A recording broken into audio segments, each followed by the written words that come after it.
لە 36مین ساڵیادی پرۆسەی بەناو ئەنفالدا ڕێکخراوەکانی بواری جینۆساید و ئەنفال و چالاکوانان لە تۆپزاوا داوایان کرد بۆ مانەوەی ئەو هۆڵانەی تۆپزاوا وەکو یەکەم وێزگەی گواستنەوەی ئەنفالکراوان پێویستە هەوڵی جددی دیکە بدرێت تا مۆنۆمنت لەو جێگایە دروست بکرێت.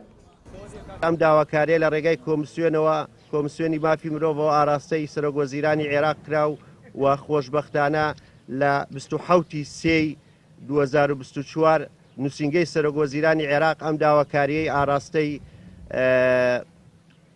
دەستگای شەهیدانی عێراق کردووە بۆ ئەوی وەک لایەنێکی پەیوەندیدار لەم ڕۆوە پێشنیار و دیدی بۆ چوونیان بخەنە ڕوو.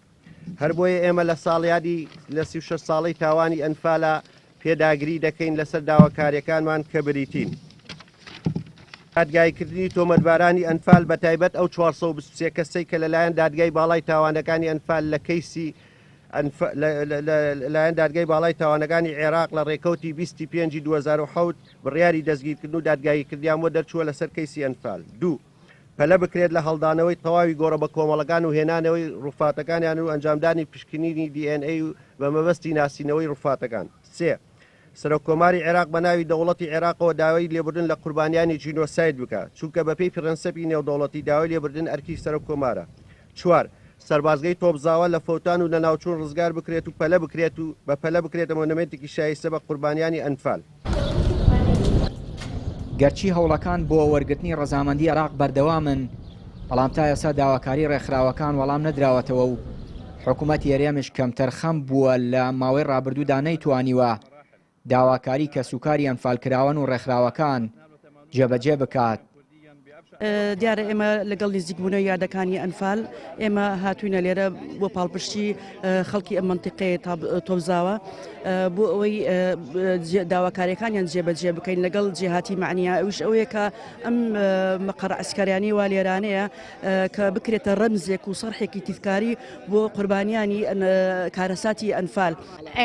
ئەبێ ئەمە هەر لەسەر ئێمە نییە ئێمەی تاک ئەبێ حکوومەت کوردی هەوڵی بۆ بدا ئەبێ بەرنامەی هەبێت چۆن ئەبێ ئاوە ئەبێ ئێستا بەرنمەکەی ئەوەنە تۆکمە وایە هزار سارەی کۆستەری بگردایە بۆ خەڵکو و بیهێنایە بۆ ئێرە و داواکاریان پێشکەش بکردایە بە تاکێ وەکو من و تۆ سێ کەس ناکرێت چۆن ئەبێ ئاوە ئەو حکوومەتە خۆیان بچووکە بنەوە بەوە ئەبێ بۆ نەکراوە تا ئێستا ئەوە 14 ساڵ 20 ساڵە حکوومەتی کوردی لە کەرکووکە و لەم شوێنانەیە ئەبووە ئێستا ئیشی بۆ بکردایە ئەبووە بەرنمەکەی تۆکمە بووە بۆ هیچی نەکردووە کوا کردوێتی ئەو ئێمەی بچووک کردەوە حکوومەتی خۆمان بچووکمانی کردەوە بۆ ئێستا گەورەمانی بکردایە ئەبووە ئەم شوێنەیان بە هەموو وڵاتێک بناسانایە هیچیان نەکردووە.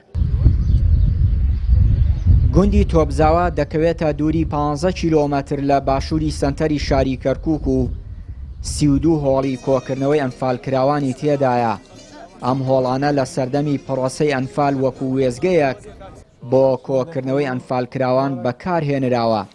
لە ماوەی ڕابردوودا سوپای عێراق ویسیە و هۆڵانە بکاتەوە بە سەربازگا بەڵام ڕێگە نەدرا و بڕیارەکە ڕاگیراوە. ئێستاش بۆ ڕێگری لە ناوچوونی ئەو هۆڵانە داوا دەکرێت گرنگی زیاتریان پێ بدرێت و مۆنۆمنتی شایستەی لێ دروست بکرێت. چیانووری کەناڵی پەیام گوندی تۆپزاوا باشووری کەرکووک.